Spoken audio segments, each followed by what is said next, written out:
Bismillah ar-Rahman ar-Rahim. Hello everyone and welcome back to the channel. Welcome to another stream. I don't usually stream on Friday to begin with, like during the day, but there has been so much news today. This was a stream I scheduled straight after the Madrid game that happened on Tuesday. Because there is a few things for us to unpack, ladies and gentlemen. So please do hit that like button. Please do subscribe to the channel right here, right now. You guys, this is going to be one hell of a stream. This is going to be one hell of a stream. Because not only have we brought a troublemaker on the stream, we brought the troublemaker on the stream. Talk about both Liverpool and Arsenal. You get me? One-on-one, sit down to talk about, all the stuff that's happening at LFC and at AFC. So, joining us, the biggest troublemaker in Canada, and in the UK, and in the US, and in the whole planet. Man, like Egal is in the building. How do you, Egal? Listen, you used to watch First Take when Max Kellerman was on there? Yes. You know the Cliff reference? No. Okay. He said Tom Brady will fall off a cliff. I said Liverpool will fall off a cliff. You look like you're going to win the league, but the cliff is coming. Best believe it's coming. And it's coming quick. You can't stop yourself. You just cannot stop yourself. Like, hey, we got to talk about it. We got a lot to talk about today, Husam. And I think there's no better way to start but say, you know what? It's a big transfer window. And if, you know what? You start. Where do you want to start? Yes. First of all, big up to all of you guys. Egal's channel is in the title, you guys. Go subscribe to Egal Talks Football. His channel is in the title. Go give him a subscribe, people. And look, we've already have 230 people locked in. We haven't even started the stream yet. So let's get to 100 likes ASAP. Just hit the like button because when me and Egal meet, it's usually, it's usually entertaining. Let's just put it that way. So yes, guys, come on, let's get the likes up early. Let's subscribe. Go subscribe to Egal's channel. And I do want to start off with, the Egal take about this whole Salah and Van Dijk thing, because you have been saying one of the reasons why you think Liverpool will fall off is if Salah and Van Dijk leave. It's looking like they both will stay. So what is your response to all of this? First things first, fair play. It's official. Liverpool announced Salah staying and Van Dijk, or just Salah? Van Dijk is next. Like they've said it already. Oh, okay, so they're waiting to do two separate announcements, give each person their day in the light. I get it. More Salah for next season. But hey, I'm not gonna lie to you. Him staying is great. Van Dijk staying is great for you guys, but you still have your major issues. I'm not really too concerned in the final day. It would have been amazing if all three of them left, but really and truly, we knew some of them were going to stay, and the two that stayed are probably the more important players in Van Dijk and Salah. But Salah, he's still what is he? 32? He's still 32. He's still coming off a career year. It could only get worse from here. I don't think he's going to get any better as a player. And you know what? You can always stay a couple years too late. It gives you an opportunity to continue to improve your team and try to see if you can continue to pick up more trophies while he's here. But I don't know if he's going to ever be able to replicate what he's done this season. He's having a career year at the age of 32? He's going to be 33 next year. And he's going to be 33 in the summertime. Bro, I honestly think you guys are doing what Tottenham did, but a little bit different. You're winning trophies still, but you're trying to hold on to this era, and you're not really evolving. I'm not seeing a new attacking player coming through that's going to take the reins from Salah.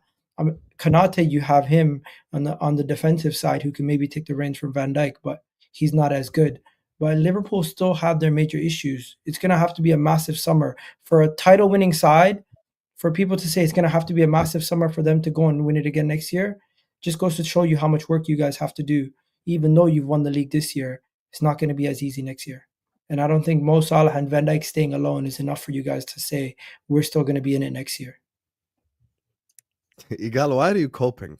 Egal. I'm not coping. I'm being dead serious. I honestly don't believe. You literally said one of your reasons why Liverpool will be finished is literally because Salah and Van Dijk is leaving. And now they both stay, and you're like, they're old. You knew they were old when their contracts were expiring. So like, Right, but their age didn't change all of a sudden. Like it's not but like one thing, Salah no. grew this much older in this period of time. And you always like to use negative examples. So let me give you positive examples. Okay, give me a Karim positive. Benzema won a Ballon d'Or age 34. Robert Lewandowski just scored twice against Dortmund. He's age 36. And Salah currently is on 27 and 17 in 31 games. If he replicates 70% of that next season, he's still the best winger in the league.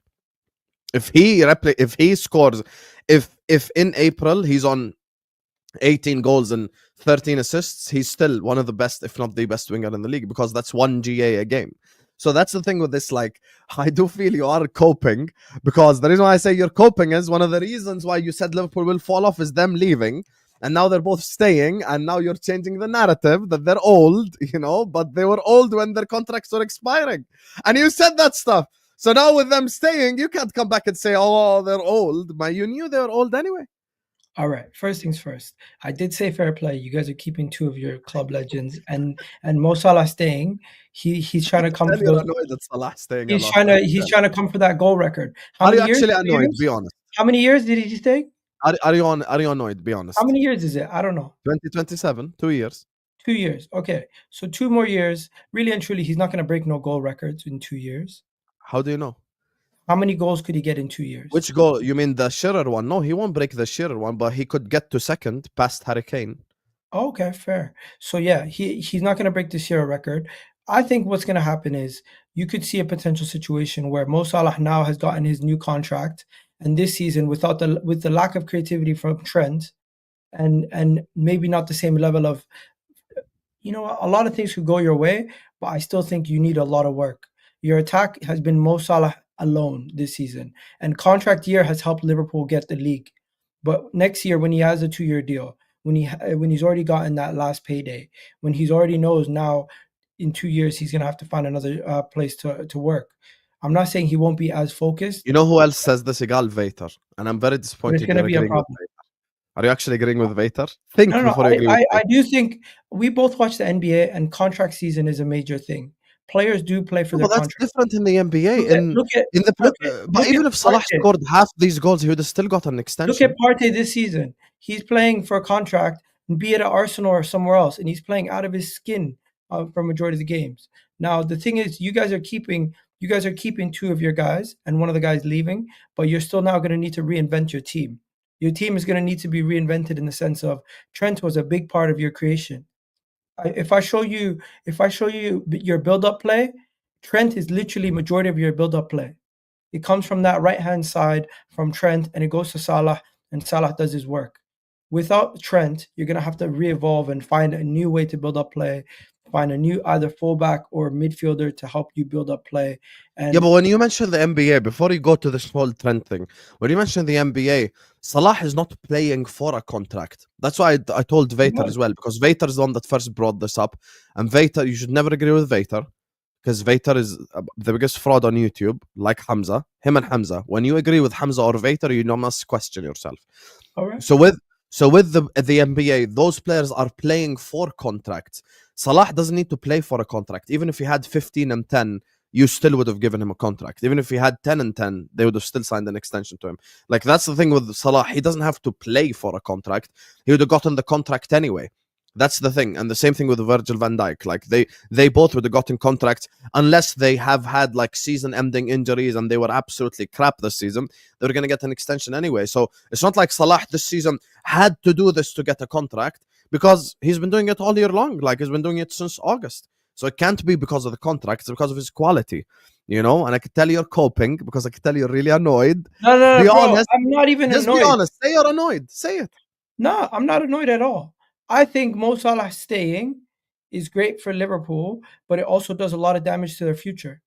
It doesn't allow it doesn't in the short term, you're papering over cracks and you still not future-proof the team.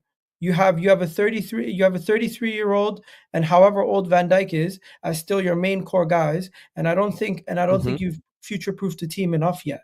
Right now, you won the league this year, fair play. But I think next season is still going to be just as hard for you guys to even get close to it again. And with the age of your squad and some of the players that you have in your team currently, I think there could be a potential fall off in the cards. And it doesn't have to be Van Dijk and Salah leaving is the reason why you fall off. They could still be here, and the rest of the team could not pick. They might not be able to hold the weight that they've had to hold this season, because Yeah, but why are you acting like we won't sign anyone in the summer? Salah this season has had to have a record assist record and a goal record almost to help you guys secure the league with other teams falling off. Okay. Once again, there is a transfer window, Egal. So it's not like we're just signing Salah and Van Dijk to extensions and that's it. There's literally a transfer window going to happen. And you see some of the players that we're linked with, Kerkez, Ekitike, Husam, it literally came out yesterday. So we are future-proofing the team. But the smart thing that we're doing right now is making sure that our present is secured. And then when we make sure our present is secured, we're trying to secure our future. That's just the truth of the matter. Like, honestly, I do think you are coping. I'll be honest with you. I think that this news has annoyed you because you want to win the league next season. Yes, you do. You want to win the league next season. And this is just another headache that you have to deal with. Had Salah left, I would have been the first one to say we're not going to win the league next season. I would 100% come here. So let's say today came out news, Salah is leaving. I would have come on the same stream and said, guys, we're not going to win the league next season, regardless who we get as replacement, because I don't think you can replace the presence. I don't think you can replace the consistency, the output. I would have admitted it. But now that he's staying, you're changing the goalpost all of a sudden, talking about age and future proofing.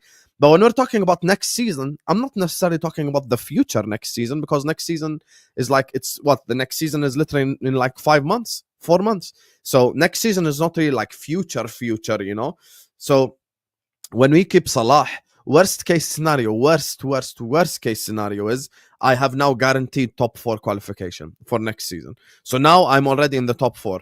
Now what I need is obviously we need a transfer window, just like you need a transfer window. It's like me going like, so Egal, obviously you have no striker right now, so are you gonna sign a striker in the summer? And you don't have a four. Of course, there's a transfer window for a reason, yeah. There's a transfer window for a reason, Egal, and that's the point. So when it comes to future proofing, I think we're going to do that in the summer. We're going to do that in the summer. And that's the thing, because I don't see us signing any like 28, 29, 30-year-olds. I think we're going to sign like 26 and below to bring the age of the squad down. Even with Trent leaving, like we've been linked to Frimpong. With the Robertson side, we've been linked with Kerkez. We've been linked with Husam for the centre back because one of Konsa and Gomez is leaving. We've been linked with Baleba. We've been linked with Angelo Stiller from Stuttgart. We've been linked with Isak. We've been linked with Ekitike. So obviously we will have work this summer. I think my club and your club, out of like the big clubs, will probably do a lot of business this summer. Like I don't see everyone is Man City, Arsenal. Man City won't do that much business because they did a lot in January. I think they're gonna sign 2 players, but like very good ones. Okay, yeah. I still think them getting Florian Wirtz and like another midfielder is crazy business, regardless. Of course, if they get Wirtz, they will be scary 100%. If they sign Wirtz and let's say a center back, which I think they will do, maybe a Wirtz and a goalkeeper, actually, something like this. I think that's what they will do next for the summer. You, as you said, Partey, etc. So you have business to do, but the transfer window is open for us too. It's not closed, and because we didn't spend money last summer, and we actually made a lot of money from last summer, and we made the money in January, and we made money in the fact that we topped the Champions League group stages and winning the Premier League. I think you get 180 million or something. I'm not annoyed at this whole thing, but I think Liverpool's PR has pissed me off because they've made it seem like nobody knows what the hell's going on. Up until March 11th, he's crying after getting knocked out by PSG. You got Van Dijk talking to the people at PSG, and everything seems like, you know what, they might actually be headed out. So is this a whole thing where Liverpool the whole time had the cards in their hand and they were just waiting until they had a bad PR moment for them to release it, and they waited until after Trent announced he's leaving? Or is it a thing where they always knew that they were going to stay, and this is just a coincidence that this is done now? Like, I really do think this is a PR move from Liverpool. But why is it PR? Explain it to me. Because I think Liverpool knew the whole come of how the fan base would feel when Trent ends up leaving, an academy boy leaving, not the anger and upset moments that would follow all that, and them not being able to support the team the same way. If it's Because PR, why didn't they do it after the Newcastle final? maybe Newcastle probably felt for a lot of the fan base even worse than PSG. Maybe the Trent situation is what escalated it. Because I don't think the Newcastle final is I don't think that situation, regardless, you're still going to win the league. I think Trent leaving was to coincide that. They always waited until that news came out to then announce the Salah Van Dijk stuff. And I do think it's a little bit of like, you're saying I'm coping. I think it's to make Liverpool fans cope with the fact that one of their most creative players, an academy boy, vice captain, is walking out the door for free. No, there is no coping with that. Like you've worked with me since August. I told you I think Trent is gonna leave from August. Like my opinion hasn't changed on that. But yeah, if you then you're different to Tom. Tom is out here cussing him. Like there's a lot. I'm not cussing Trent, but the thing is, Egal, objectively speaking, even for you, what's harder to replace, Van Dijk and Salah or Trent? Regardless, Trent is not a right back alone. He's your creativity. I understand, but who's easier to replace, honestly? Trent should be easier to replace. Objectively speaking, it's easier to replace the right back, albeit he's the best one. It's easier. Like I give you an example. Let's say tomorrow, 50 million, Hakimi. We sign him.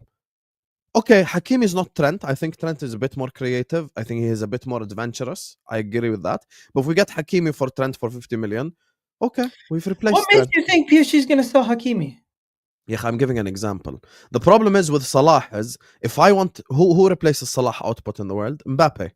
No, I would honestly, before the Real Madrid game, I would have said you guys should go for Rodrigo.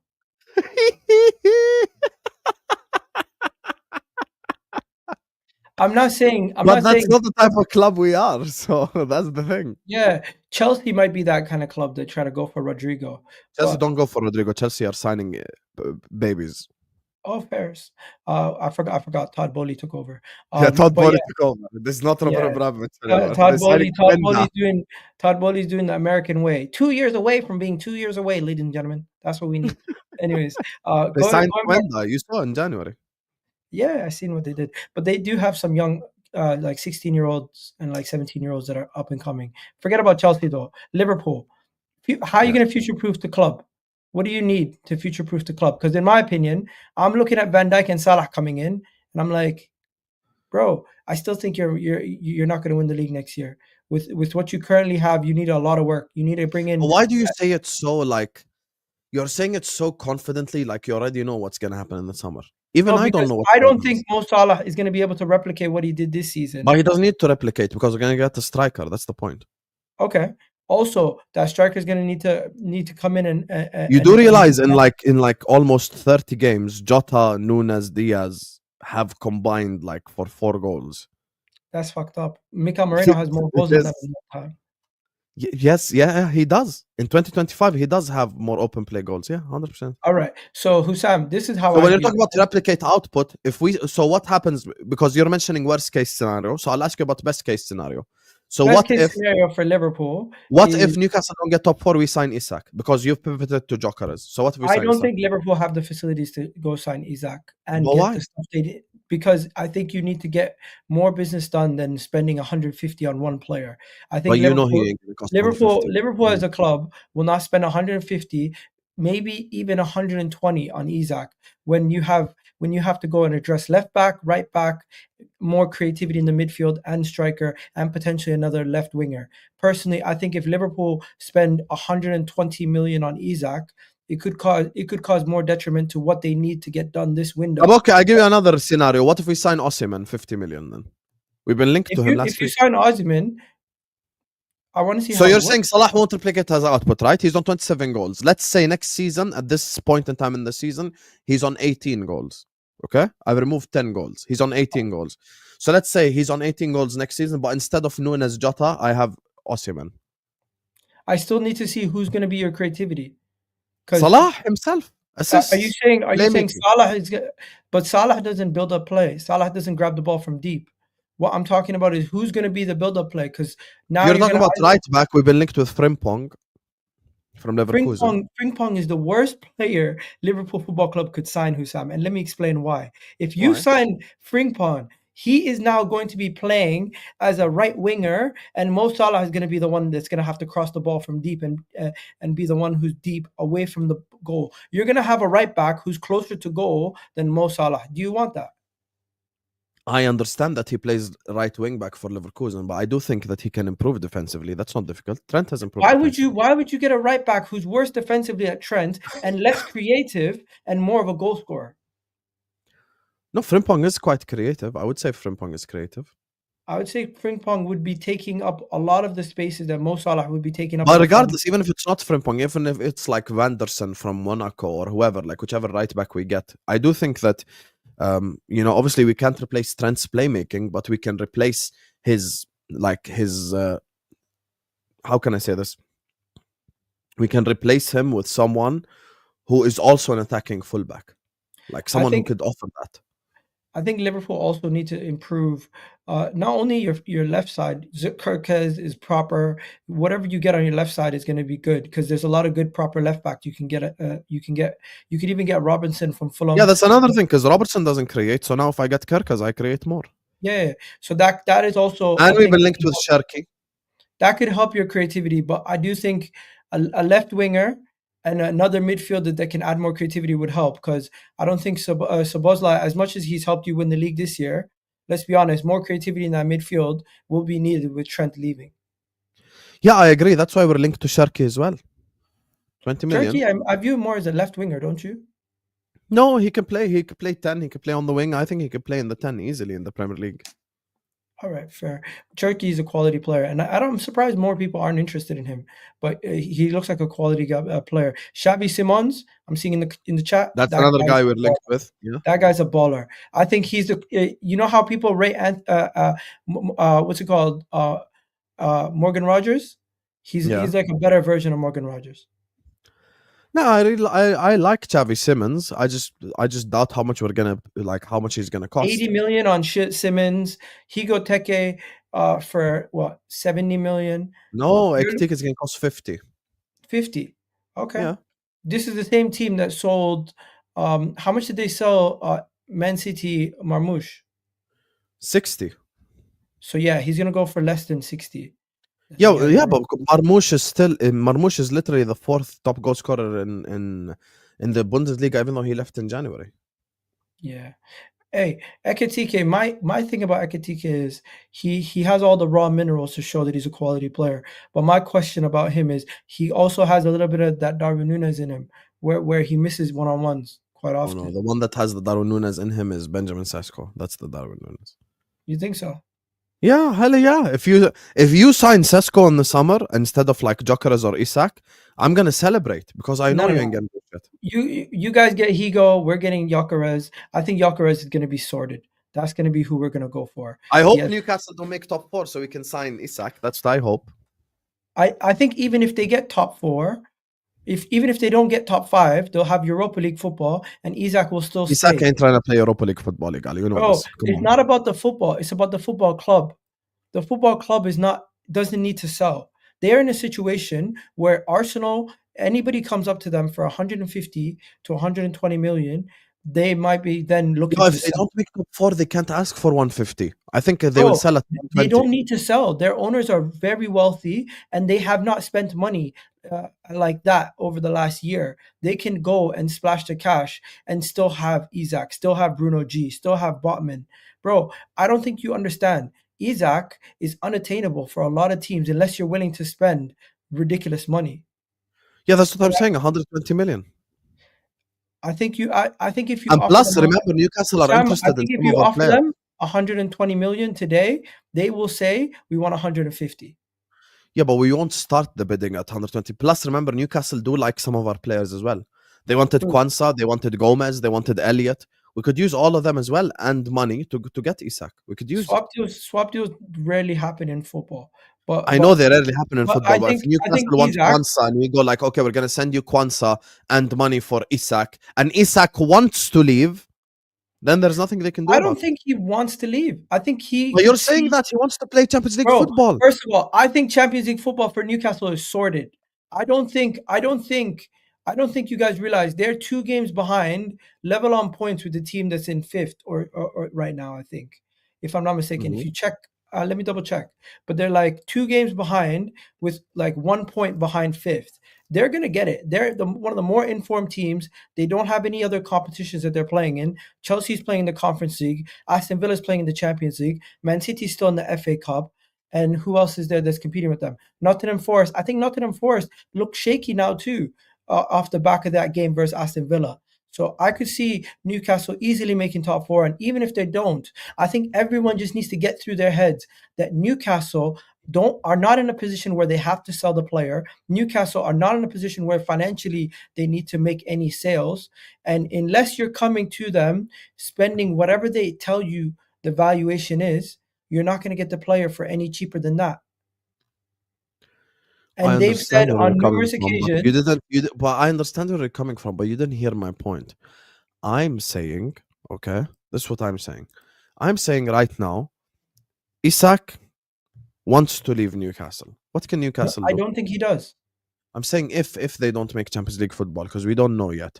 I'm saying if he wants to leave after and they don't get Champions League football, if that happens, then what happens is we can go on and we can sign him because they're interested in some of our players. So we'll use them as, you know, like negotiating with Newcastle, you know, telling them you can have Kwanzaa and money, you can have Elliot and money, you can have Gomez and money, and that's the point. And I think this whole 150 thing is more media related. Like it's not reality, because when you're saying 150 million, you're talking about like Rodrigo, you're talking about like players who have been there, done that, established, won the biggest of the biggest trophies.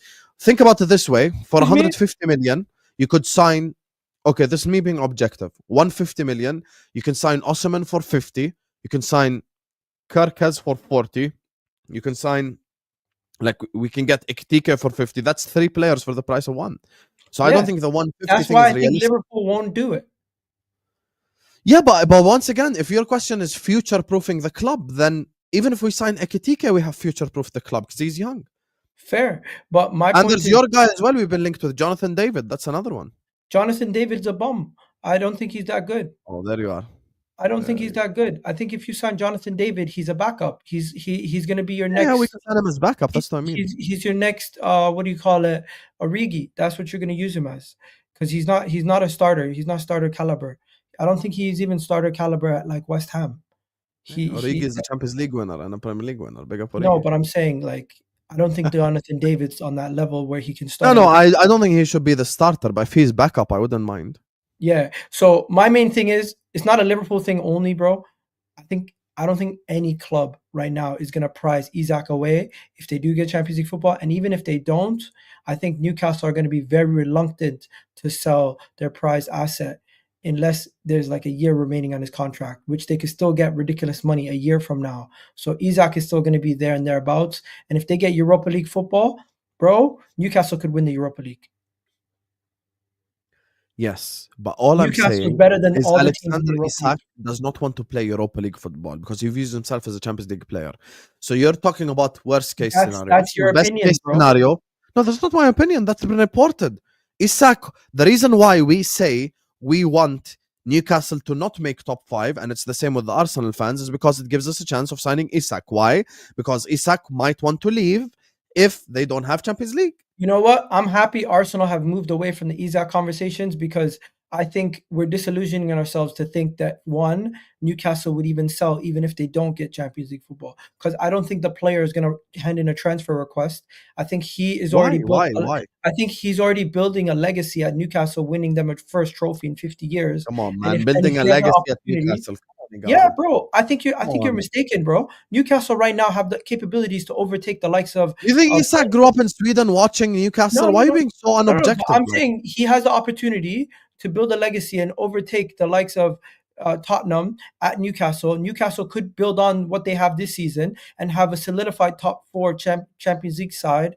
And in a couple years' time, they could be challenging for the league. They're not far away. They have an elite midfield. They have an amazing striker. They have one of the better left wingers. They have a good shell of a team. Why would he leave?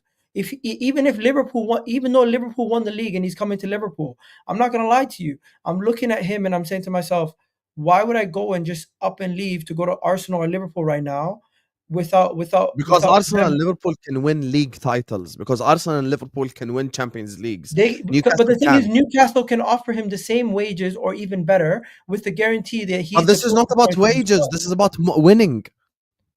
Okay, I understand. So, okay, let's say Newcastle are going to win the league in the future. Newcastle this season. Okay, let me ask you a question. So let's say Newcastle are going to win the league in the future. It's currently the year 2025. In the future, Newcastle are going to win the league. Realistically, by when do you think they can win the league? I don't know. It would take a lot more investment. We need to see more investment. Let's say 3 more years, objectively. I don't know if he's still around for 3 more years. That's the point. He's going to be 31 in 3 years. But wait, how old is he now? Is he not 27?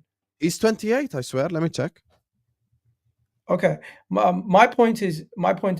Oh, he's actually 25. Never mind. Yeah, but he'll be 28 in 3 years' time. Bro, he still could make a move and he'd still be in his prime. He has 2 years remaining on his deal right now, right? Yeah, I think he does have 2 years. So I don't think the only thing is if he asks to leave. I think this is the summer where everyone's going to want him, but no one's going to be able to attain him. Next summer, they will entertain selling him if he doesn't sign a contract.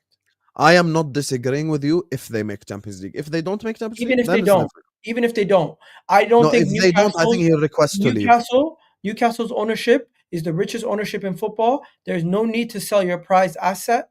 And if they do sell Isak, best believe they're gonna go and get a Victor Gyökeres or Hugo Ekitike themselves. That's what they're gonna end up doing with the leftover money that they get from the deal. But the deal for Isak is gonna be north of 120 million, and I don't think Liverpool or Arsenal would be willing to spend that, honestly. Okay. Let's just agree to disagree. Let me just read a couple of these super chats before we move on to Arsenal. I want to ask Egal the hard-hitting questions today, so stick around, you guys. Everyone, please do hit the like button. Everyone, please do subscribe to the channel if you're yet to do so. And let me read a couple of these. Big up to Tom, who says, if he falls off next season, we have the Isak money, is what Tom is saying. But yeah, exactly. If Isak doesn't join, we can go spend it on a world-class winger. Do you want Liverpool to say, oh, we can't find a proper striker this summer, so we're going to go one more season with Núñez? No, I don't think there is a world where we go one more season with Núñez because he himself wants to leave. Okay, so he wanted to leave in January anyway. One more season with Jota up top. No, it won't be Jota. We're going to sign a striker this summer, whether it's Isak or not. Okay, so we've been linked to Ekitike, we've been linked to Delap, we've been linked to many. I think the only way Liverpool go and get Isak is if Newcastle fall off a cliff and next January he's available. Could be in January. I hear you. I hear your logic. A salty Arsenal fan, what's new? No football IQ is what F1 flies are saying. Hey, challenge me on my opinion. You don't have to make jokes. Yeah. Big up to John, who says, added on Snapchat, send the Hamza banger. You added me on Snapchat? What's the Hamza banger? What's the Hamza banger? All right, we got some talking to do about Arsenal, man. What you want me to bring my point? You want me to bring my slideshow first? 1 second. Hamza banger. What is this Hamza banger?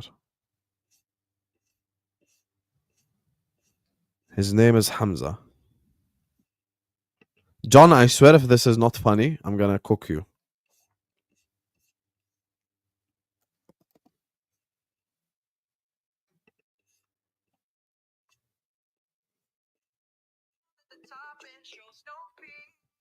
I'm gonna have to listen to this later because this is .mp3. I thought it was a video. You can't stand the thunder has been from RM to Mo. What do you mean RM? RM to Mo. You can't stand the thunder has been to Mo.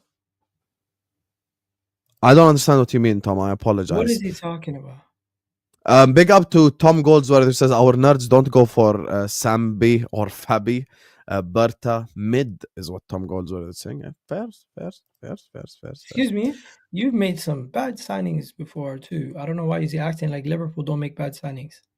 I know. I think he meant Real Madrid, chat, but Real Madrid didn't come in for Salah, so I don't get the correlation, to be honest. I just didn't understand what he meant. Yeah, there's already an easy 5th Champions League spot. Could be even 6 or 7 at the end of the season. No, It's Thanks to impossible. Arsenal, not Liverpool. It's impossible for it to be 6 or 7. It's 5, and if one of the English clubs win the Europa League. Whoever wins the Europa League is automatically in, and the 5th team goes to Europa League. Yes. Yeah. No. It's going to be that's 5. how it goes. It's going to be 5. It's not going to be 6. It can be 6. No, it can't. It physically cannot be 6. The 5th spot, the 6th spot will then. Can it be 6? It can't be 6. Yeah, it can be 6. Yeah. That's why I think it's going to be. So now the Premier League, because of the coefficients, has top 5 making Champions League. So if Man United or Spurs win the Europa League, they make Champions League. They automatically get in. 5. Yes. Oh wow. Yes. So the team in 5th place is the one that has to go through qualification. No, but the old rules was maximum 4 per country, right? Yeah, but now we have the new rules with the group stages and everything, so it's different. Crazy. So you could have 6 teams. Yeah, you could. Isak has the opportunity at Newcastle to cement himself among great legends like Shearer, Kevin Keegan, Peter Beardsley, and Santiago Muniz. That's from the movie Goal, you fraud. Number 1. And number 2, when it comes to, cementing yourself, if you come to Liverpool, win a league title and a Champions League, the same at Arsenal, you cement yourself as a Premier League legend, not just a Newcastle legend. So keep that in mind. I hear it, but low-key, if Isak leaves this summer, he's leaving on a high. He helped Newcastle win their first trophy in a real long time. So, yeah, 70 years. Listen when you can. Big up Egal. I will listen, John. But I thought it was a video, so I can put it on StreamYard. But I will listen when I can. So I appreciate you, John, on the Ghost. Big up to Jack, who says, so Egal, bro, you said on your channel there's a huge chance LFC fall off a cliff if Van Dijk and Salah leave. Given we improve in the summer, what's your thoughts? The cliff's still coming. Let's just wait. So if Salah, Van Dijk stay and we spend money this summer and we get our targets, you still say we're going to fall off? Doesn't mean, bro, the fall off can be slow. It doesn't have to be boom. There you are. You know what I mean? You might be still climbing the cliff, getting tired legs, but then once you get there, poof. Once you get there, right now, we're not there yet. Once we get there, you'll know. I was a year too early with the fall off call. You guys sustained it for an extra year. Let's see where you are in a year from now. I'm not gonna. It's a half-baked take, but I gotta wait until I gotta let it marinate before you see the fruits of my labors. Okay. There are many labors you made with no fruits, though. So we will see if there is fruits or not on this. You know what, chat? You guys can call me out for everything I've ever said throughout the year. I have an answer for all of them. Best believe that. But yeah, let's go to one thing.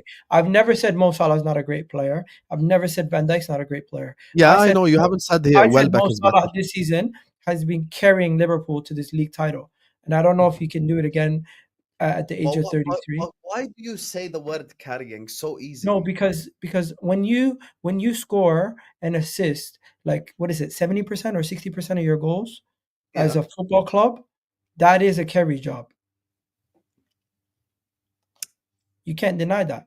You see? You're so insistent on this carrying thing. Hey, anyways, that's enough about me. Can we talk about what you said? We'll talk about Arsenal. Don't worry, I promise you. Are you in a hurry or something? I have the video. I'm not in a hurry, bro. Sorry. Yeah, you're in a hurry. Don't worry, we're gonna talk about Arsenal. I promise you we will. I'm just asking you, so you're still you still think Salah carried us? Of course. Mo Salah carried you, and can we do percentages because it makes it easier? It's more visible when he doesn't have a good game. PSG, can you give me percentages? How much he is for the reason? Fulham. Mo Salah doesn't have a good game, you lose. It's just visible. When Mo Salah doesn't have a good game, Liverpool tend to drop. So using your logic, if I sign a good striker with Salah, it's only going to get better then. Hey, we're going to have to see how it works. Yeah, there you are. The problem is when I corner you say we're going to have to see. But why? No. You said Salah has carried the team. Okay, now add a striker who can score goals. Because Liverpool have, since Roberto Firmino left, you guys got Jota, you got Luis Diaz, you got all these guys. And the only one who's been decent is Cody Gakpo. All of them have shown moments where they've been good, but then they've also shown moments where they're not. I agree. They've all appeared in patches. So you could sign all these players. There's no guarantee that they hit. One thing I will tell you, it seems like you need to sign three or four starting caliber players in the summer. Okay, let me give you a realistic Liverpool window. No Isak. Realistic one. And tell me what you think for next season. Okay? Fair? I'm going to give you a very realistic window. Kerkez. Okay? Proper player. Kerkez. Baleba, because we really like him. Okay? Baleba. Ryan Cherki from Lyon, only 20 million. And let's say our starting striker is Ekitike. And we Baleba only from Brighton. Yeah. Fair. Next. Yeah, so let's say, so I'm going to give you this realistic window. So I'm going to give you a completely realistic window, nothing crazy. So we sign a starting right back, okay? Left back Kerkez, Husam from Bournemouth to replace Kwanzaa or to replace Gomez. Then we go sign Ekitike as the starting striker. Jonathan David on a free to be the backup. Or actually, you know what? I'm going to make it more realistic. No Jonathan David. Jota as the backup. So the starter will be Ekitike. And we sign a midfielder. So that's 5 players right there we sign. Then what? You still not saying we're in the race? What are you saying then? You've improved your left back. You've added more squad depth to your midfield, which is quality. You brought in a creative player who can play on the left and in the midfield. It's quality. A striker. You've improved in the margins, but the thing is, none of them are level raisers. None of them are level raisers. You kind of are potentially staying the same or just slightly adding on what you have this year. There's no guarantee that they're going to take you from here to there. Where Man City is going to be going and getting Florian Wirtz. Arsenal is going to be going to get Victor Gyökeres. You're getting Higo and Belemi. And the only place where I say you've raised the levels is probably left back with Kerkez, from Robertson to Kerkez. Everywhere else, you've kind of stayed the same, or you're getting a slight upgrade or replacement for what you currently have. I don't think Liverpool are massively improving over the season.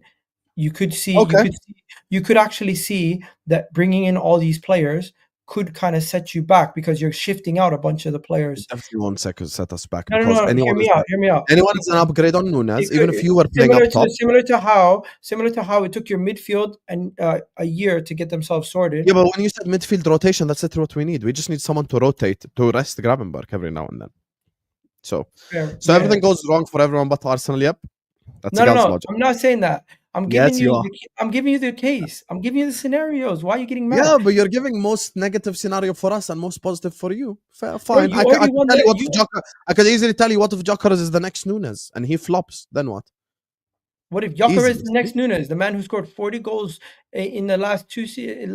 Nunes scored 29 goals for Benfica, won the Golden Boot in Portugal. Bro, 1 second. Guys, Mikel Moreno is my striker. He scored 6 goals. Nunes is my striker. So how's Ekitike not on improvement? The thing is, Mikel Moreno is currently my striker. He scored 6 goals in the last 8 games. I think any forward we bring in that's a clinical finisher or has a good rate of finishing comes into this Arsenal team and bags 25 goals. We don't need the guy to come in here and guarantee 50 goals. But if you come into this team, you're guaranteed goals. Like Havertz, freaking Mikel Moreno. We've had Trossard up top, bro. There's been games this season where we've gone with Trossard, Ethan, and Lewis, and Raheem Sterling, and we almost won. So I'm not too concerned. Let's pivot to Arsenal. Let me just do this last one, then we move on to Arsenal. 7 if Villa wins the Champions League and goes below 5th in the Premier League plus Man United. Oh, so if Villa win the Champions League and they finish 7th, and then Man United win Europa, you could have 7 teams in the Champions League. That's actually mad if that happens. Yeah, but there's no chance that happening. Netweed said, so Egal still gas with our 50% to win versus Madrid. Big up to you, Netweed. Guys, perfect segue to the Arsenal stuff. Did he just say that? We're not, Netweed is an Arsenal fan, so he's saying 50% win. So big up to all of you guys in the chat. Like the video, subscribe. Egal's channel is in the title, you guys. It doesn't even take you away from the video. Go give him a subscribe, please. Everyone, please go subscribe to Egal Talks Football. We're also, guys, we have 650 people in here. Can we get to like 300 likes? We're not even at 200 likes yet. Come on, let's get the likes up, chat. Let's get the likes up, chat. So, Egal, Arsenal. beat Real Madrid. What's the thing you keep saying you want to bring up? What do you want to bring up? Tell me. Husam, you were going in. You were going in before this game, and you said too many things. You said way too many things before the game started, and you went in way too much. And I have some videos for you. You remember the video on the football terrace? What you said? It was you, Mo, and Terry. I'll play it for the people right now if you want to see it. This is it. This is the first one. There is no possibility that Arsenal beat either Real Madrid or Atletico. It is not going to happen. Get it through your heads and just give up from now. I'm telling you right now, quarterfinal, you're going to get eliminated. Whether it's Atleti or whether it's Real Madrid, you are out. This is not your competition. You have no difference makers whatsoever in your team. You beat PSV. Hooray. Wow, well done. You beat PSV. Champions League, don't talk. Don't talk. You needed to be on the other side of the draw with Bayern Munich and the other bums on the other side. Now, when you're on the side with Real Madrid and Atletico, you're out. And like, guaranteed. First things first. You guaranteed it. Guaranteed. You know what happens when you guarantee something? If it don't happen, it comes back and bites you in the ass. You underestimated this Arsenal team, and it bit you in the ass, Husam. We showed everybody that maybe they don't watch Real Madrid as much as they do, because the way they underestimated Arsenal and the way they wrote us off and what we did to Real Madrid, we made them look like Tottenham. We were singing, "Is this Tottenham in disguise?" wearing white. And that's no disrespect to it, because the people who said the 15 on the badge, the amount of Champions League winners on the pitch, the amount of difference makers. What difference makers? Miles Skelly had one Rodrigo in a spliff the whole game. The same Rodrigo who you guys say is so much better than Bukayo Saka. Bukayo Saka looked like the best attacking player on the pitch. Vinicius Jr. in Timber's pocket. Timber looking like one of the best 1v1 demons I've seen at Arsenal in a long, long time. Kylian Mbappe looked like Lacazette, the way Raya stopped him for those 1v1s and how he had him in his pocket. People talk about Ghost-Odegaard and Odegaard, but guess what? Jude Bellingham was the real ghost in that game. Man thought he would come to the Emirates with his pants tucked in, do something like we made him look like Steve Urkel, made him run away, man. That was what we were doing to these guys. On top of that, we spoke about the midfield. Camavinga. Oh my God, Husam, you remember what you said about Camavinga? Oh my God, I got the video for that too. Man came out here and said, "You're so shameful. You have no shame, no decorum." Because I said Camavinga is better than Declan Rice. Bro, now you know why I said that. And you know something? Let me play the video for the people, because they need to see the video for that one too, because that was a good video also. It's right here. Defensively, we can hold our own. We're not going to increase the volume a bit because it's a bit low. You don't think defensively we can hold our own? We're not going to. Mate, that was another one. Where is it? There's so many videos of Husam saying madness. Let me find it. I'll come back to it. Forget about that for a second. The Camavinga thing. Husam, you came on my channel and you said Camavinga is better than Declan Rice, and you said I'm shameful. I have no decorum. I have no class for even putting a Champions League winner, a versatile midfielder that can do all that. And when I said to you Declan Rice is better, I didn't hesitate. And in that game, Declan Rice showed why he's better. Not only is he a guy who can play as a 6, everyone needs to acknowledge how good Declan Rice is as an 8. Forget about the fact that he scored 2 of the best free kicks I have seen in the Emirates era, and some of the best free kicks I've seen in football. Javinho-esque. I'm talking, that was David Beckham, Roberto Carlos-esque, the way he bent it with the first one, and the way that he slotted in the top corner with the second one. And we're comparing him to who? Camavinga, who got sent off in the 90 minutes versus Arsenal, couldn't hack it. Bro, honestly, the disrespect my team gets, the performances we put in this season in the Champions League at home: PSV 4-0, Sevilla 2-0, Lens 6-0, Porto 1-0. Of course, we had Bayern Munich last year where we drew 2-2, PSG 2-0, Shakhtar 1-0, Monaco 3-0, Dinamo Zagreb 3-0. We beat Real Madrid 3-0, and we drew 2-2 to PSV. We have, in the last 2 years, we've only conceded 4 goals at the Emirates in the Champions League.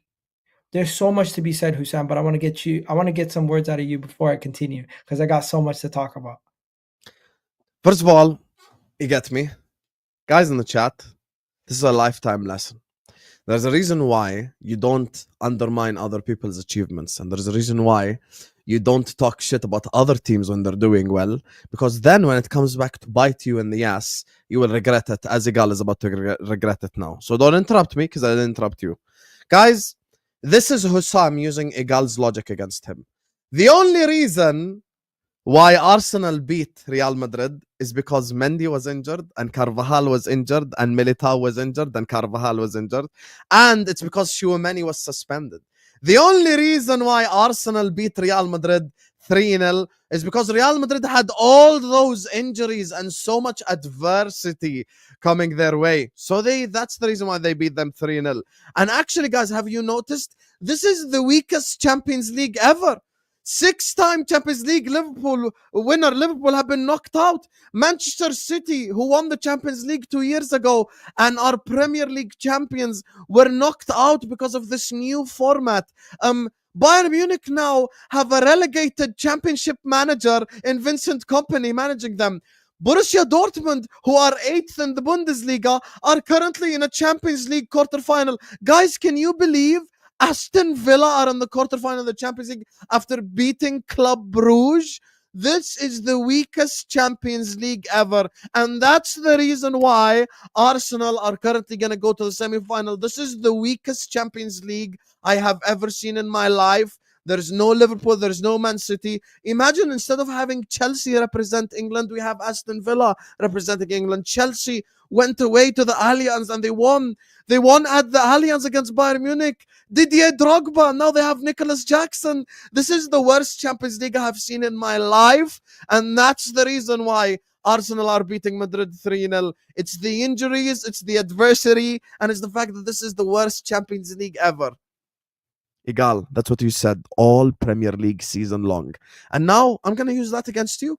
I'm not going to use it against Arsenal, the institution. I'm not going to use it against all the Arsenal fans. I'm just going to use it against you. Because everything I have just said for the last minute has been everything that Egal has said in the Premier League season. And now I'm going to say this to you right now. If anything, the Real Madrid game proves the Arteta outers right. Because guess who played up top against Real Madrid? Mikel Merino. Guess who played at centre-back next to Saliba? Kivior. Where was all the attacking football like this all season long? Because I ain't seen you play attacking football like this all year long. Guess what? Everton at home. Emirates. Saka, Odegaard, no controversies, no injuries, no VAR decisions. You didn't play this type of attacking football. You ended up drawing 0-0. Fulham away. No controversies, no VAR decisions, no injuries. You end up drawing 1-1. Where was this attacking football? Where were the Rice free kicks? Where was the beautiful football that you played for Moreno to score at the end of it? Odegaard comes back away at Stamford Bridge. You end up drawing over there. Newcastle away from home. You had one shot on target the whole game. Where was this beautiful football that you played against Real Madrid all season long? So maybe, Egal, VAR and injuries and refereeing decisions and conspiracies put the tinfoil hat on. It's not the reason why Liverpool are winning the league this season. Liverpool have just been more consistent. And in case you're unaware, Arsenal have 10 draws and 3 losses this season. Arsenal, actually, I think it's even worse. I think it's 11-3. I could be mistaken. Arsenal have dropped points in 14 out of the 31 Premier League games. You want to know what that means? Let me tell you what that means. That means essentially almost once every 2 games you drop points. And you know what else that means? That means that all year long you haven't won 3 games in a row in the English Premier League.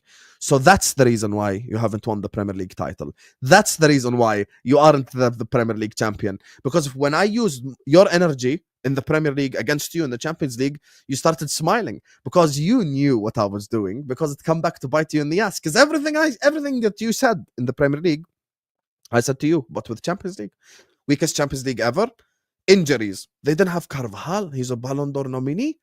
They did not have Mendy, who's been one of the best left backs in the world. They didn't have Tchouaméni because he was suspended. Militao is one of the best centre backs, in the whole world, and he was injured. So that's why you won 3-0. And this is why, Egal, you don't undermine other teams' achievements. This is exactly why you don't undermine other teams' achievements. This is why you have to congratulate the winner and not be salty when you're in second, and not be salty when you lose out and blame everyone else but yourself. So that's why I said what I said, just so you can have a taste of your own medicine, mister. All right, you're going to tell us what you actually believe because you got it fully wrong and you got to hold it back with the whole Declan Rice thing. Are you going to say you got it wrong about the Premier League? I've already said numerous times I got my prediction wrong at the beginning of the season with Liverpool. Are Liverpool deserved Premier League champions? Yes, but at the same time, they, at no fault of their own, other people have had major issues that have led to them being so dominant.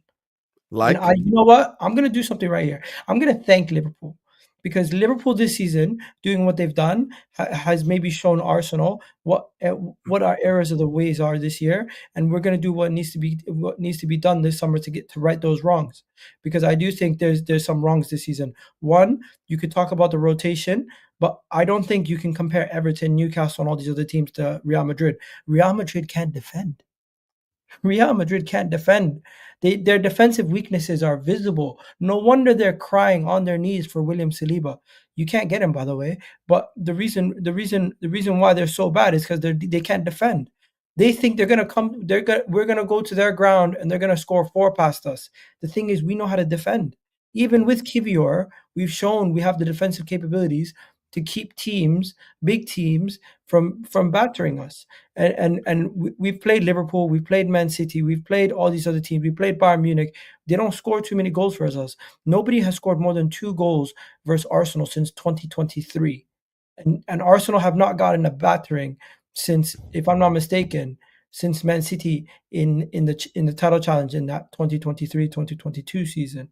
But yeah, as for all the stuff you said, Husam, I don't think half of those things I said were 100% like the same. Egal, you cannot be this shameless. They can't be the same comparison. Oh, why when I used my energy? Why when I used your energy against you, you got upset? No. Because some people actually believe that this is the weakest Champions League or the worst ever Champions League. Yeah, and some people believe it's the weakest ever Premier League. So where do you go from here?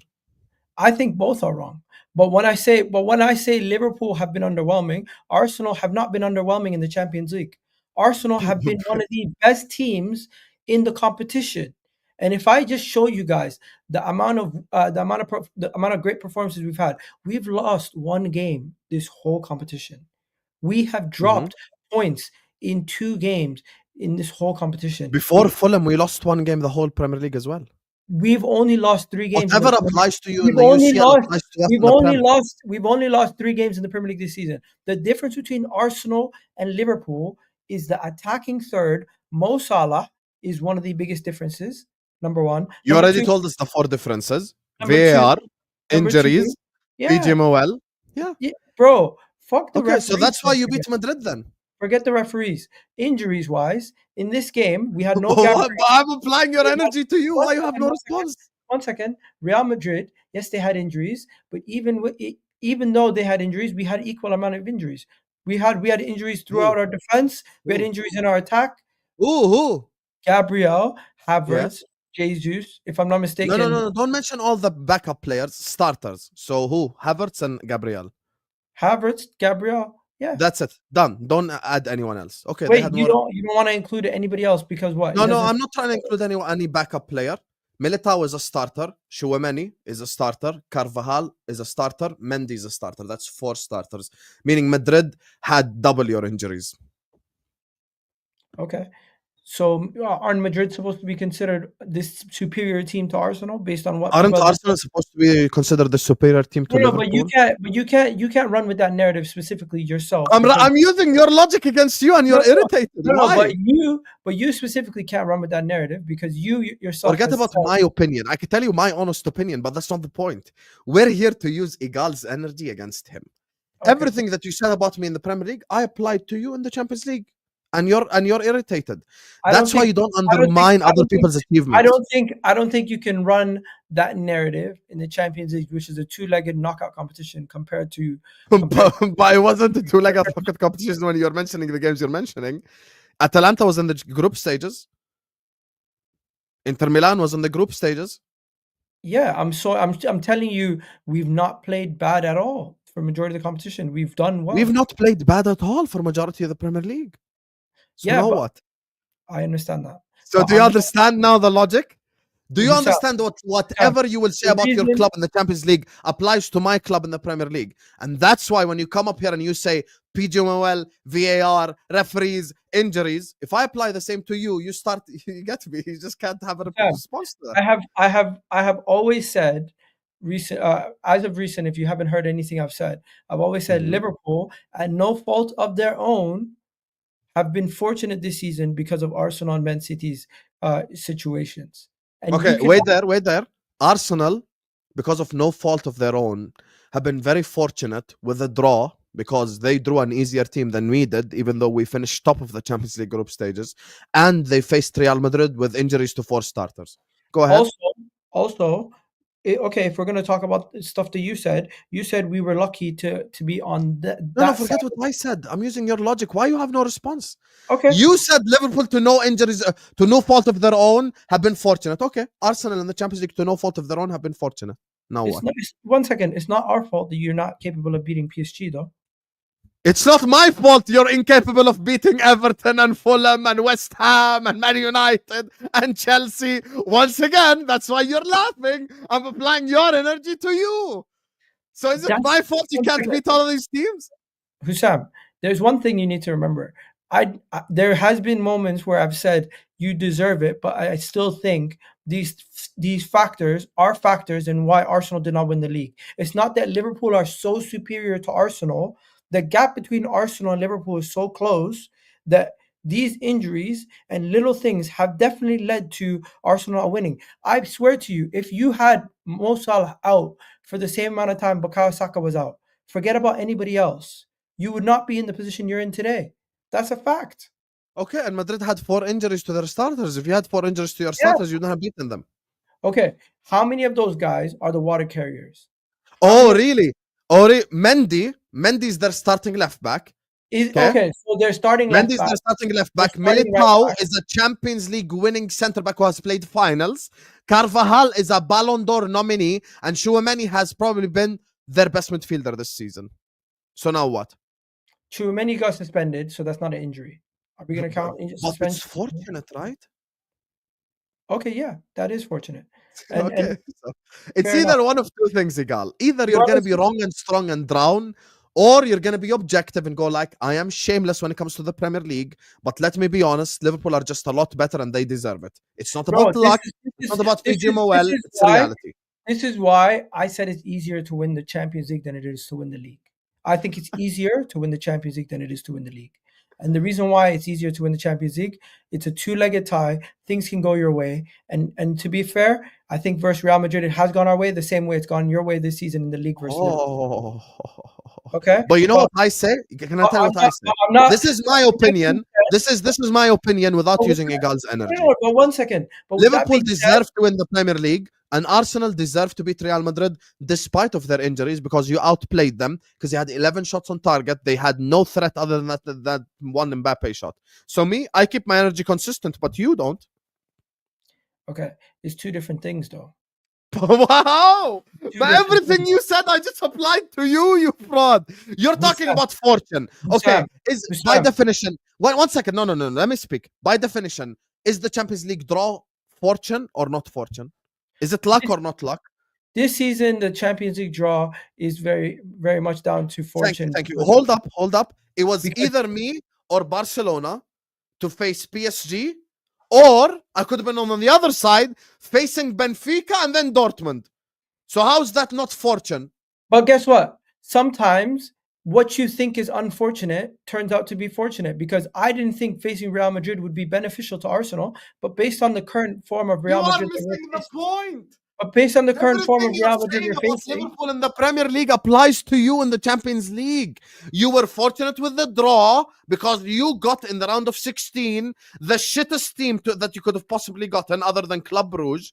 You were fortunate because you faced Real Madrid with 4 injuries. That's why you are fortunate in the Champions League using Egal's logic. Hey, unfortunately for you, because you finished first, you don't get to pick who you're playing. You play the team that was at the bottom. PSG have now picked up form, and they're able to get a result versus you. They were unfortunate to face Liverpool. Can you just say Liverpool deserve to win the Premier League so we can all move forward? I have said this numerous times. No, but don't say the but. Don't say the but and the despite. Because Egal, just using your own logic, 4 games this season. How many points are you behind Liverpool right now? How many? We are 11 points behind you. Okay. Right now, you're 11 points behind me. Yes. Everton at home, no injuries, no controversies. 3 points in that game, 2 points difference, that becomes 9 points. Fulham away, that's a game you're supposed to win. Now, the difference becomes 7 points instead of it being 11 points. Chelsea away, a game you're supposed to win with no injuries, no controversy. That now becomes 5 points. Newcastle, if you got a draw, that now becomes 4 points. West Ham at the Emirates, which me and you spoke before, even with your players out, there was no excuses to losing to West Ham. West Ham with no Soufal, with no Paqueta, with no their best players out.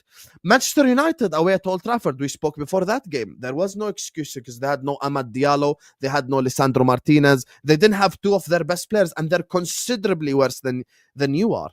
So that's 7 games where you have dropped points this season that has nothing to do with fortune or injuries or PGMOL or referees. I'm not talking about 1-1 Brighton. I'm not talking about anything controversial. I'm strictly talking about Arsenal not being good enough on the pitch in 7 games, of which you could have gotten a maximum of 21 points on those 7 games. And we compromise on 2 things. I will agree on one thing, but I need you to agree on another thing. What? Forget about all the other players that have been injured. Having Bukayo Saka out from December 1st to April 1st, and having Martin Odegaard out for the time that he's been out, having Kai Havertz out, some of the injuries that Arsenal have had has led to Liverpool having the gap that they have and Arsenal not being capable of catching them. Do you agree with that? Can I tell you why no? Can we agree? Because no. Liverpool Can we agree that with those players, we have a better chance of catching you and getting sustained success compared to us not having those players? And here's the thing that you need to understand. Out there and we didn't create that gap because of your injuries. We created that gap because we went out there on the football pitch and we got 3 points and we deserved to win those games that we ended up winning. And that's the point. And also, if I'm going to be objective and use logic, look at it from the Arsenal. Before you had any injury, we were still ahead of you. Bro, I've seen teams with much higher points gaps catch up because they had their team turn the corner and get a run of wins. And usually when they get those run of wins, it's after Kevin De Bruyne comes back. It's after Erling Haaland's back. It's after some of their best players are back in the team firing. And if you tell me right now that you don't think Arsenal would have gone on a good run of wins if we had our players fit, based on what?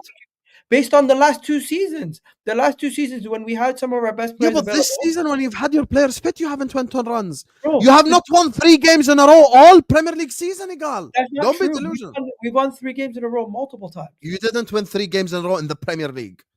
Yes, we have. No, you haven't. Yes, we have.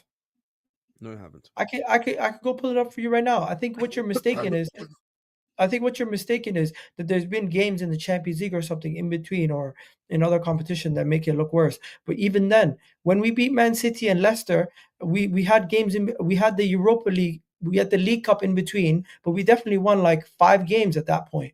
We beat Wolves, we beat all these teams in a row. We had at least 4 or 5 wins at that point. And then earlier in December, before Saka got injured, when Jesus was firing, we won like another 4 games in a row. And how about the 4 games that I mentioned? Why do you ignore them? No, because Husam, what you're ignoring is a major factor of why Liverpool won the league this year. Their opponents, at no fault of your own, have had catastrophic issues that have led to Liverpool being able to run away with it. If Mo Salah had the same injury record as Saka, you don't win the league, and that is a fact. I've told you about your opponents who had injuries. West Ham didn't have Paqueta, they didn't have Soufal at the Emirates, and you didn't beat them. Bro. Manchester United, who are significantly worse than you, didn't have Diallo. They did not have Lisandro Martinez, who was their best centre back. They didn't have Ugarte, and you still didn't beat them. And I can go, and right now, if I want to be shameless, I can go to the FootMob app or whatever the hell it's called, and I can go to every single opponent Arsenal played this season and go like, oh, look, this guy was injured, that guy was injured. So where do you go from here? Husam, we see... Egal, just say Liverpool deserved to win the Premier League without PGMOL VR references, so we can say that Arsenal Forget about the referees, because we agree on how shit they are. We already agree on that. you need to acknowledge that a part of Liverpool's league title this season, in the record books, people are not going to remember that injuries happened to other teams, and Liverpool won by this gap because they deserve it at the end of the day. But Arsenal and Man City and other teams had their own issues that led to Liverpool having the gap that they've had, and that is a fact. Even if Liverpool had the same season and same points, best believe if Arsenal did not have Bukayo Saka injured for the amount of time that they had him injured, we would be a lot closer to you. And that is a fact. Maybe you still win the league, but it would definitely be a lot closer. The reason why there's an 11-point gap is, one, because we no longer are taking the Premier League as serious with the lineup that we put up against Everton. And number two, let's be honest. If Bukayo Saka and these guys were still there, you would not have an 11-point gap going into April in the game week 32. It would be a lot closer. And the reason why I know that, the last two seasons, look at the points tallies Arsenal put up, look at the performances Bukayo Saka put in, and look at the performance he had versus Real Madrid. You're telling me we wouldn't get more results with Bukayo Saka in the team? I'm sorry, Husam. As much as you love Liverpool, I think sometimes you're blinded by the fact that you guys have had benefits outside of your own performances. You calling me blinded is the funniest thing ever, because you're blinded by Arsenal, because all I've done for the last 20 minutes is use your own logic against you. If And you I say stand that by it. Liverpool, listen, if you say Liverpool were lucky in the Premier League, then Arsenal were lucky in the Champions League, No, because you were lucky in terms of draw. You were lucky in terms of you did not finish top of the Champions League group stages, and you ended up facing the worst team out of the draw alongside Club Brugge in PSV Eindhoven. And after that as well, you faced Real Madrid with 4 injuries to their starting 11, and on top of all of that, they had to play like literal kids playing at center back. Husam, I don't care if they call me lucky or not if I win the Champions League. Why do you care when people are pointing out You're a just fact? gonna be wrong and strong then. No problem. Husam, when I'm pointing out a fact, when I'm And I'm pointing out pointing out the fact too. okay, so if you're pointing out a fact, I'm not gonna sit here and say you're lying. I'm just gonna say you're putting it. So It's don't funny ask that me to prop you for Madrid, because it was just luck. all right, fair enough. Say whatever you want to say. It's not luck. No, that's not my opinion. I've already said my opinion. That's me using your logic against you. It's not luck. It's not luck when you say It what you is luck. said. It's Because not the luck. day that Chouameni got suspended and Mendy, Carvajal, and Militao got injured, your luck of beating Madrid became significantly higher using Egal's logic, not mine. Because Husam, my logic is, let me say, my logic is Liverpool are deserved Premier League champions because we've lost 2 games all season in the English Premier League. All year long, we've lost 1 away game and 1 home game. Other than that, we haven't lost any game. And in the Champions League, Arsenal are not lucky. Husam, So my logic is both are not lucky, because Husam. both have deserved to be where they're at. Okay, we're not going to agree on that part. Can we finally agree on this? The gap between What? Arsenal and Liverpool is not that massive. I never thought it was that massive to begin with. Okay, so what made Here, you what, see, Sophie's a Newcastle fan. She ain't got nothing to do with both our clubs. Neutral. okay, so if both our teams, the gap is not that big, what is the difference this season for you on why Arsenal is not winning and Liverpool is? What's the difference? Bravery. That's the difference. So bravery is the reason why Mo Salah's doing what he's doing and Saka's injured? No, you're saying from your club's perspective, bravery. Because I don't think Arsenal have applied themselves from a forward-thinking perspective the way that they should have done all season long. Because you know what? The thing that you did to Madrid in the second half, you could have done in the games that I have mentioned. You could have attacked better. You could have tried to score more goals. You could have been braver on the front foot. You could have tried to be a bit more creative. You could have tried to do a lot more things different going forward this season. And as a matter of fact, the Real Madrid game proves it. The fact that when you attacked, you reaped the rewards of your bravery.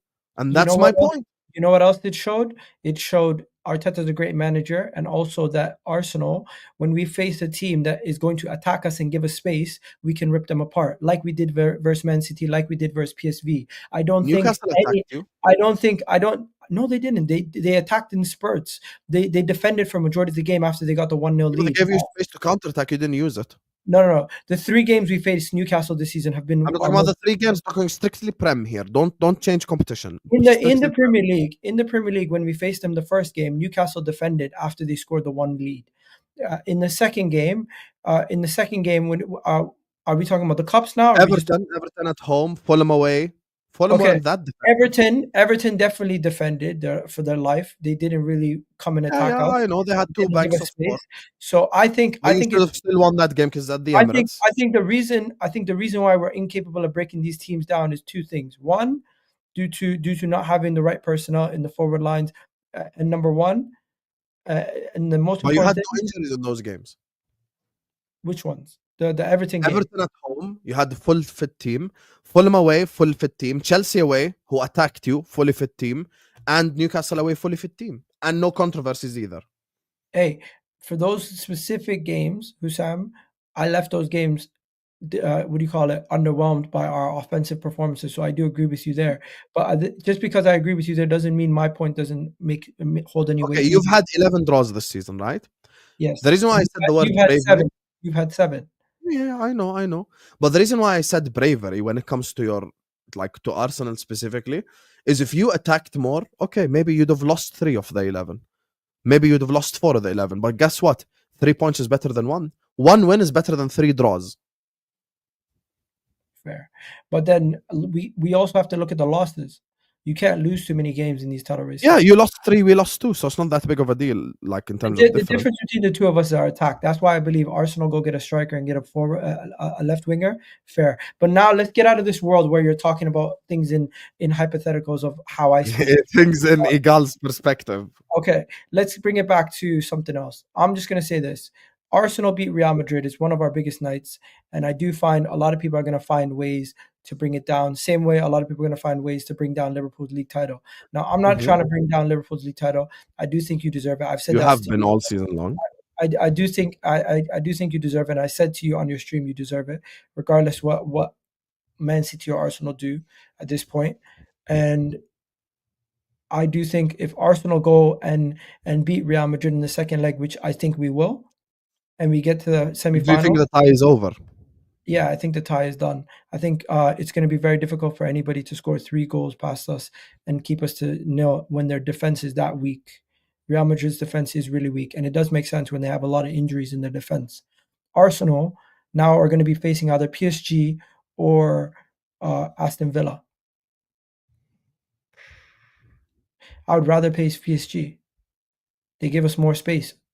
Aston Villa is not going to give us that space defensively. They want to allow us the bus 100%. Yeah, so I would rather face them. As for the Real Madrid game, main reason why I'm like looking at you, Husam, and you owe people apologies. Declan Rice, the chance you really said we had no chance, and we've proven people wrong. And they have 1% chance. And all the stuff about Arsenal in the past, I think people really need to shift how they view Arsenal as a club and how we perform in these games. Shift how to view Liverpool. Same thing. Bro, when it comes to Liverpool, the thing is, can I tell you something, Egal, honestly? I'm hard done. Let me tell you something based on experience. I'm hard done by Let me tell you one thing, Egal, trust me. You have to hear this. If you just deactivate Twitter for 2 weeks, you will change your mind completely.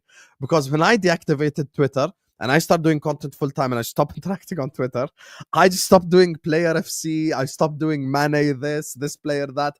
Khalas, now I just support my club.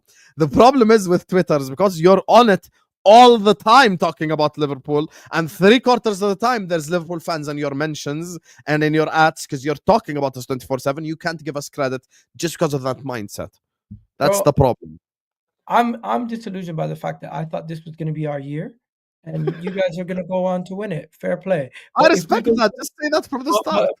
But if we go and win the Champions League, what we do is we overshadow your Premier League. Of course, 100%. I will never deny this. I'm not in denial. The Champions League is the most luxurious competition to win in the world. 100%. So if we can go and do that, winning the Champions League is good for me. I've heard some people say that they've seen Man City do trebles. You do know this, right? You winning the Champions League is actually good for me. What? You winning the Champions League is actually good for me. Why? Because Salah can win Ballon d'Or. Hey. Oh, shit. Fair. Listen, I'll be honest, and this will be the most honest thing I'll ever say to you guys. Honestly speaking, I am really sad this season. For majority of the season, I've been really sad. And this game versus Real Madrid gave me the most happiness I've had all season. I don't Yeah. wanna sit here dunking on Liverpool. I don't wanna sit here talking about other people, and I understand why you guys are upset when I speak about Liverpool the way I do.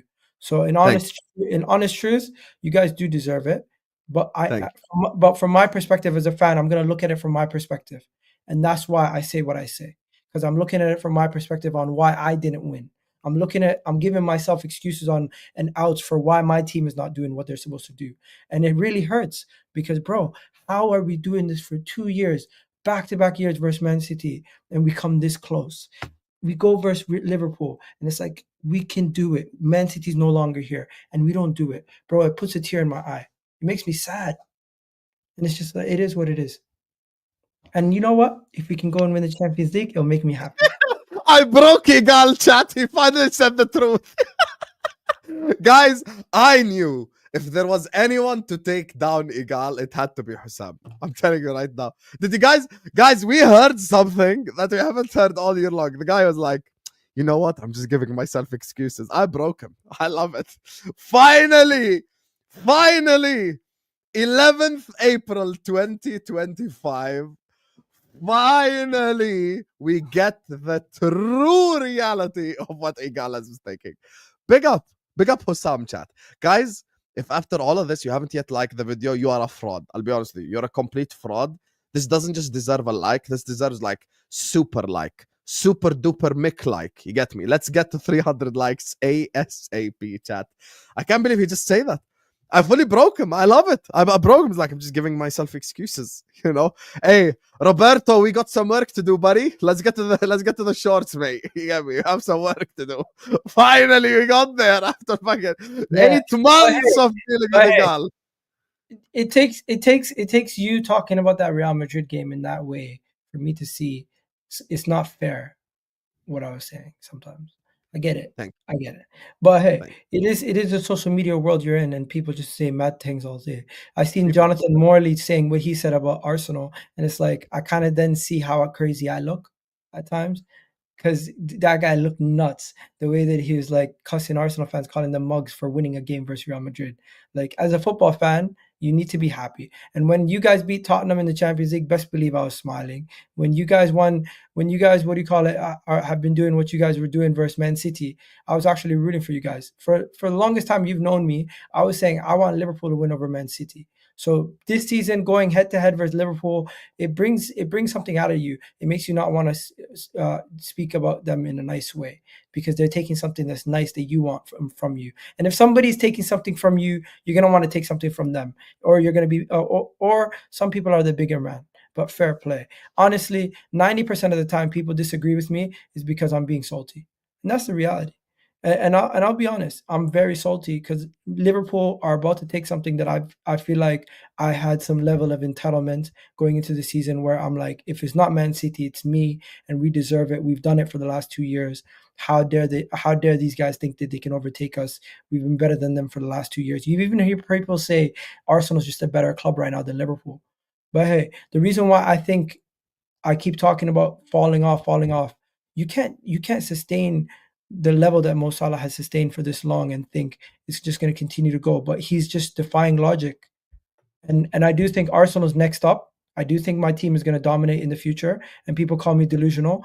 But off the back of what we did versus Real Madrid, I do think we have the capabilities to go and improve this team, get a striker, get a forward, get that bravery from having somebody you believe in can get you those goals versus the Evertons, versus the Fulhams.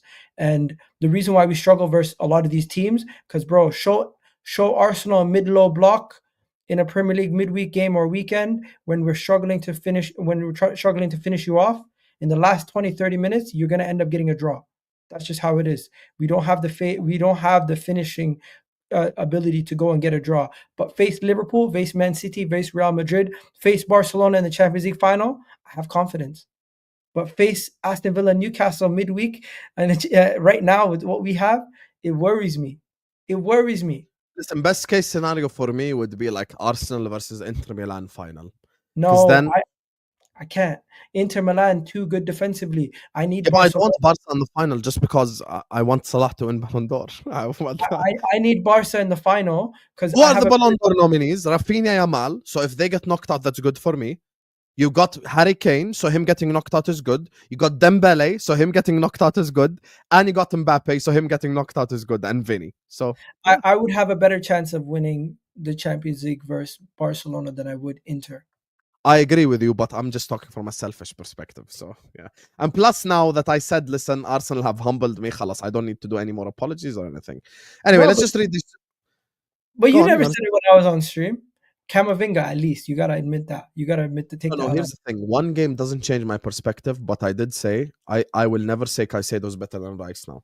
Khalas. It's Caicedo. What? The Caicedo Rice debate, that one is done. It's finished. Like Rice is better than Caicedo, 100%. Rice free kicks and the probability, well, this is a City fan. Both comes in at a combined total of 0.23% less than one, which is 1 in a 435 chance. Fluke means nothing. Skill and bravery. I'll be honest with you, that second one you cannot call a fluke in any way, shape, or form because that second one was an all-timer free kick. He put that like in literally in the corner, like here. Like he put that like in the corner. So I'll be honest, you're just being a salty City fan, and I hope you get charged. Big up to Jack, who says last season we had the third highest amount of starters out in a season in English football history, but we got laughed at. Arsenal fans bantered us for it. Yes. To be fair, I didn't. I actually understood that you guys had injuries last season. And Husam, when people were bantering Liverpool falling off, was when you started losing to like Villa at the end of the thing. And at that point, it was between Arsenal and Man City, and it was still close. So I think Arsenal fans were just bantering. But to be fair, a lot of people did acknowledge your injuries last season, and everyone was impressed with you guys winning the League Cup with kids. That was like an impressive feat. How can you not remember that? Everyone was Blue bigging up. billion-pound bottle jobs, infamously, you know. So Yeah, everyone was bigging up Liverpool for beating Chelsea with a bunch of kids. Okay, let's have fun. City had Kevin De Bruyne out for longer than Saka, had Haaland out also for 3 months. Their most important player. Why didn't Arsenal win? Great Okay, question. first things first. I did do a whole I read a whole article on this about the Athletic. They said, has any team ever actually won the league with the amount of injuries Arsenal have had? And to say Man City have is actually false, because Man City only had 3 players out for 30% of their games, and Erling Haaland wasn't even out for 30% of their games this season when they won the league against us last year. So Kevin De Bruyne was out for more than 30%, and they still won it. Fair play. And they had 2 more players, but they did not have more than 3 players out for more than 30% of their games. Arsenal this season have had more than 4 players out 33% of the games. Plus, we've had 27 separate injuries. So it's not the same comparison. The only team that has ever won the league with more than 3 players injured in the last 10 years doesn't exist. Chelsea won it, no injuries. Leicester won it, barely any injuries. Liverpool won it with I think 3 injuries that season.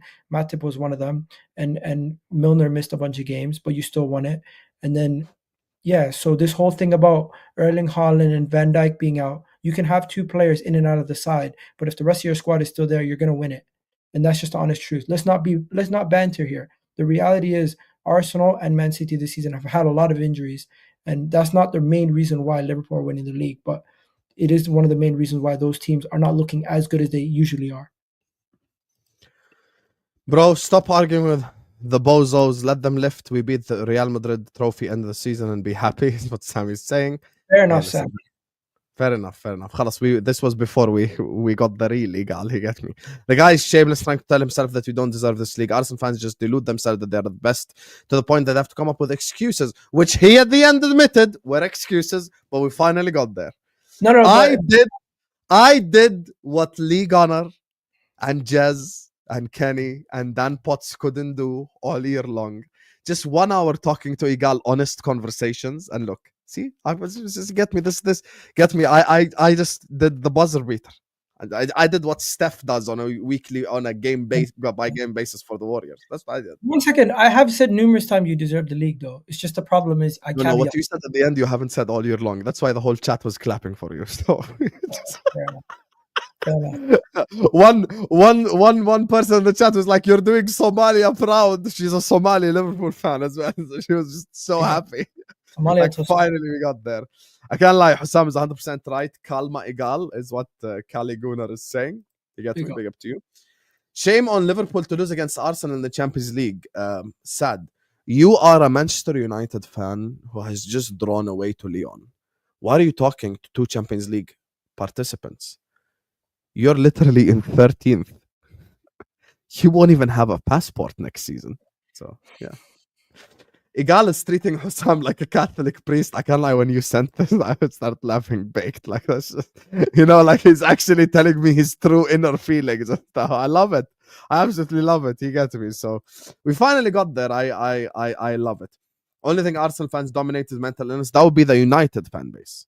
You get me? So, yeah. Mbappe and Jude doesn't play for LFC. You're really running this joke in big 2025, Nabil? Custom say sharamna yaar. Watch Nick do like a whole video on that now. Al Jazeera is in the chat for a reason. The confession. Yeah. Al Jazeera Australia. He's in the chat for a reason. Why you think he ain't gonna do it? Let me give you an intro. These are my confessions. Used as the intro, Nick. Let's go. Reporter it. Husam broke Egal. Title. Husam broke Egal. Listen, I you know what it is? Egal admits Liverpool deserve to win the league. I'm just happy, man. I'm just happy. I'm not. Only thing I'll tell you, Nick, is if you get 10,000 views plus, I want 50%, or I'm gonna hit you with copyright infringement. Listen. Hold that, Nick. Egal, FSG and PIF are partners in sports outside soccer. Arsenal already believe Isak prefers Liverpool. FSG are PIF's pathway into US sports. KC are amateurish, no trophies, is what Tom is saying. If Liverpool's owners sell a majority portion of the club to a Saudi, Saudi investment fund. Yeah. That's not what he's saying, though. He's saying essentially that I think FSG and one of the Saudi groups are working together to try buy like some NBA team or something. Oh yeah. Basically, LeBron James's camp has FSG and so they're trying, Maverick Carter and them. They're trying to buy a team in Las Vegas. But yeah, and that's something FSG is involved in. I don't think they have the money. They actually tried to buy the Boston Celtics, but they came nowhere near the valuation. Yeah. Hey, I don't know. They're gonna give Look at Vater. You want to know what Vater is doing? They're gonna give. Why FSG are great for football? Vater Games TV title. Imagine. Oh yeah. Vater. I don't even know what to say to you. Anyway, guys. He loves FSG. Vater doesn't love FSG. Vater is the biggest gaslighter on this platform. That's the thing. Vater is the biggest gaslighter. Anyway. Thank you, Egal. This was an entertaining stream. Very entertaining, actually. You get me? It was, we spoke about everything Liverpool and Arsenal related. I actually loved this. You get me? Without Lewis's negative influence, without Sheik just shaking his ass for Lewis all stream long, without Vater just shaking his ass as well. Jacob, as a Spurs fan, saying big up Chelsea. We actually get to have a conversation. You get me? Two red clubs. But Egal said that Liverpool are winning because of ref. Yeah, and he admitted they aren't. I stopped talking about refs a long time ago, man. You know what I notice about refs, guys? We just need to get on side, and if they make mistakes, stop calling them out, or else they're gonna punish you.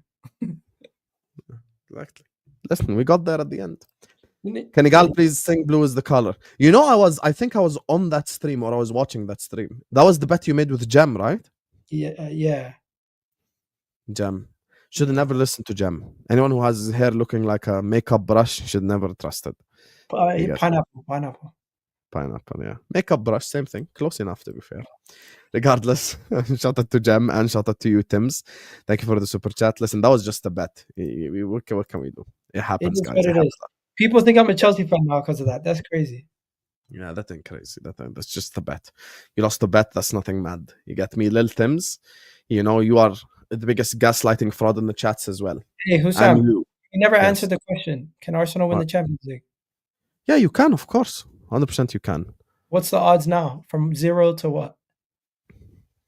of you winning the whole thing. Yeah. I said 30%. I put now Inter as favorites because Inzaghi is a terrorist. So I'm going to give Inter 30%, Barca 20%, PSG. Actually, let me go Inter 40%, Barca 25%. I'm going to go 15% PSG, and I'm going to go 20% Arsenal. 20% Arsenal. 20% Arsenal, 15 PSG. I'm going to go. How much percent Inter. for Aston Villa and all the other teams that are? No, though I don't think any I don't think any result will be overturned. Yeah, like I think PSG are through. I think Arsenal are through. I think Inter are through, and I think Barca are through. I don't think there will be any remontada, to be honest with you. I think people have seen Liverpool. They're about to see Liverpool lift a 20th league title. They've seen Man City do a treble. They've seen Chelsea do Champions League. If they see Arsenal win a UCL, I think that that will break the internet 100%. They will deactivate. And also, by the way, Arsenal's win versus Real Madrid, bro, it just does so much for this for the country. Like London's knife crime goes down, like no joke. Like Arsenal winning brings London together, and Chelsea fans think London's blue. Get out of here. The way the whole country was just happy. It's nuts. You'll upload without monetization. No need. You can make money, and no one's stopping you, Nick. There's no way you took that joke so seriously, man. And to think that you live with Lebanese people and you took me seriously. I'm gonna ban you. I'm gonna ban you, Nick. Anyway, guys, this stream's gonna take you over to the football terrace. They're doing straight facts. Go tell them Husam raid. Egal talks football in the description. Go give them a subscribe. Subscribe to this channel. We're closing in on 50K. Love you all. I'm gonna see you guys back at 11 p.m. for the Liverpool show. Peace.